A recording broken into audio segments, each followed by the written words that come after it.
Hydatius or Idacius, bishop of Aquae Flaviae in the Roman province of Gallaecia, was the author of a chronicle of his own times that provides us with our best evidence for the history of the Iberian Peninsula in the 5th century. Hydatius was born around the year 400 in the environs of Civitas a Roman town near modern Shinzo de Olimia in the Spanish Galician province of Orense.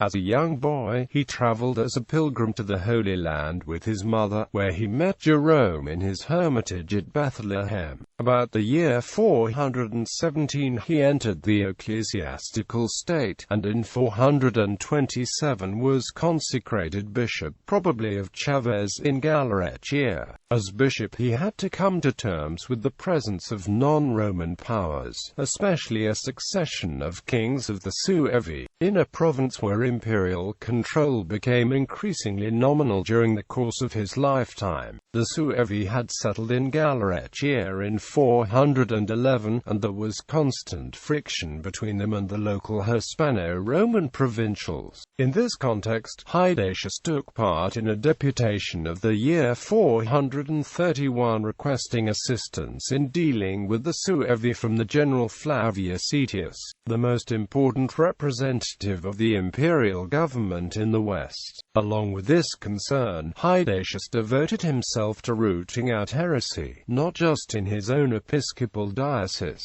but in the rest of the Iberian Peninsula as well. He was in frequent contact with some important bishops of the day, including Thoribius of Astorga and Antoninus of Merida. Together with Thoribius, he petitioned Pope Leo I for assistance and advice in dealing with heresy. Though Hydatius consistently characterizes Iberian heretics as Manichees, it is generally believed that he meant Priscillianists, followers of the ascetic bishop Priscillian, who had been condemned as a heretic by several church councils and executed as a magician by the Emperor Magnus Maximus around 385.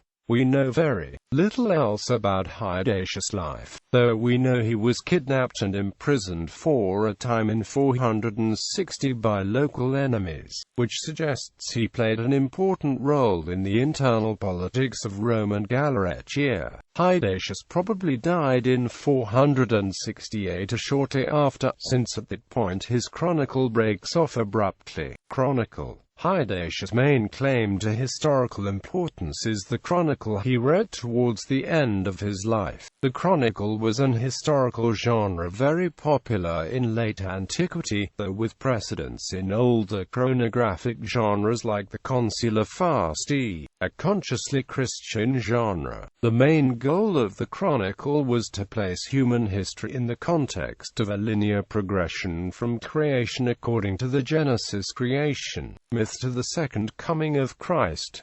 Under the entry for each year one or several events were listed, usually with great brevity. The greatest exponent of the form had been the 4th century bishop Eusebius of Caesarea. Jerome brought the Greek chronicle of Eusebius of Caesarea up to date as far as the year 378, after translating it into Latin. Jerome's translation and continuation proved very popular, and others decided to continue Jerome in the same way. Hydatius was one such continuator. His continuation begins with a preface explaining his debt to Jerome, and then picks up in the year 379.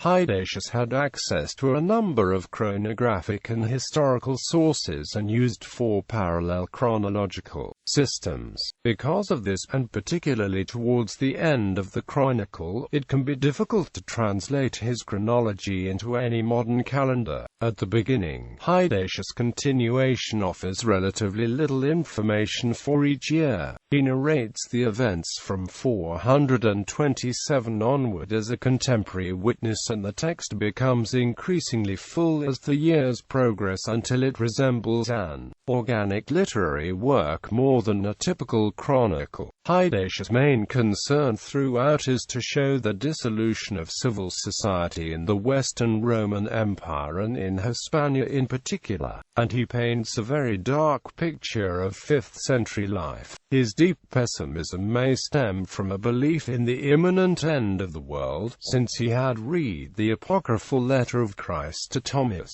which was interpreted to show that the world would end in May 482. Hydatius may thus have believed that he was chronicling the world's last days, and on occasion he deliberately distorted his account to show events in a gloomier light. This is especially true of the narrative climax of his account, the sack in 456 of the Suevi capital at Braga by the Visigothic king Theodoric II, acting in the service of the Roman Emperor Hydatius. Regardless of his sometimes very sophisticated literary devices, Hydatius' chronicle is an essential source of information for reconstructing the course of 5th century events. Moreover, it is our only source for the history of Hispania in the period up to 468, at which point the narrative breaks off. It is doubtful whether Hydatius is also the author of the Fasti Consulares for the years 245 to 468, appended to the chronicle in the only almost complete manuscript in our possession.